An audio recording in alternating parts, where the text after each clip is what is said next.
জয় শ্রীকৃষ্ণ। শ্রীমদ্ ভাগবত গীতা হল জীবনের শ্রেষ্ঠ দর্শন।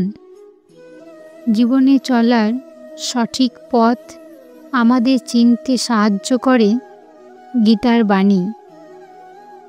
গীতার প্রতিটি উপদেশ আজও আমাদের জীবনের পাথেয়।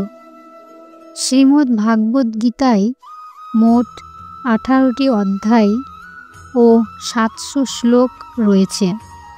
বলা হয়ে থাকে, গীতা সঠিকভাবে পাঠ করলে মনের সব প্রশ্নের উত্তর পাওয়া যায়।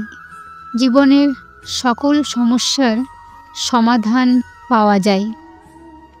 শ্রীমদ্ ভাগবত গীতায় বর্ণিত উপদেশ আজও আমাদের জীবনে কার্যকরী। গীতার উপদেশ মেনে চললে সাফল্য লাভ করা সম্ভব। কোন মানুষরা জীবনে নিশ্চিতভাবে প্রতারণার শিকার হন, গীতায় জানিয়েছেন ভগবান শ্রীকৃষ্ণ। আসুন জেনে নেওয়া যাক গীতার সেই অমূল্য পরামর্শগুলি। গীতায় শ্রীকৃষ্ণ বলেছেন, যে ব্যক্তি অন্যের সঙ্গে প্রতারণা করেন তাকে কখনো না কখনো প্রতারিত হতেই হয়। এখন না হলে পরে কখনো আপনি নিজের কর্মফল ঠিক পাবেন। কিন্তু কর্মফল কেউ এড়িয়ে যেতে পারে না। অন্যদিকে যারা সত্য ও শান্তির পথ জীবনে অবলম্বন করেন তারাও জীবনে শান্তি পান। গীতায় বলা আছে যে কোনো ব্যক্তি যিনি যোগ ধ্যান করেন না তার কোনো গুরুত্বপূর্ণ সিদ্ধান্ত নেওয়ার ক্ষমতা থাকে না।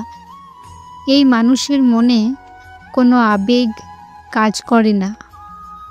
এরা কখনো মানসিকভাবে শান্ত থাকতে পারেন না।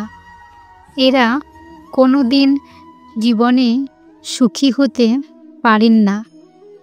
শ্রীকৃষ্ণ গীতায় বলেছেন, যে ব্যক্তির মনে অহং বোধ থাকে তিনি জীবনে কখনো সাফল্য লাভ করতে পারেন না।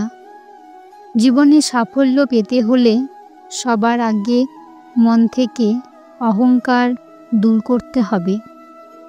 নিঃস্বার্থভাবে কারোর জন্য কিছু করলে তবেই সুখ ও শান্তি লাভ করা সম্ভব। তাই সব মোহমায়া দূর করে নিজের কাজ করে যেতে হবে।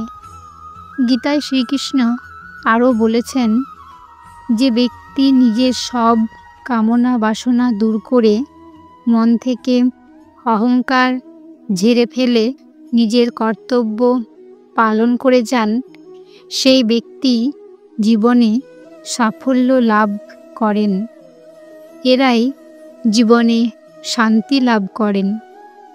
গীতায় শ্রীকৃষ্ণ বলেছেন, হে অর্জুন, কোনো মানুষ যেভাবে আমায় স্মরণ করে আমি তাকে ঠিক তেমন ফলই দিই। প্রত্যেকেই আমার পথ অনুসরণ করে নিজের নিজের মতো করে। বন্ধুরা, আজকে এই ভিডিওটি যদি আপনাদের ভালো লেগে থাকে তাহলে আসুন আর আমার সাথে ভালোবেসে বলুন, রাধে রাধে।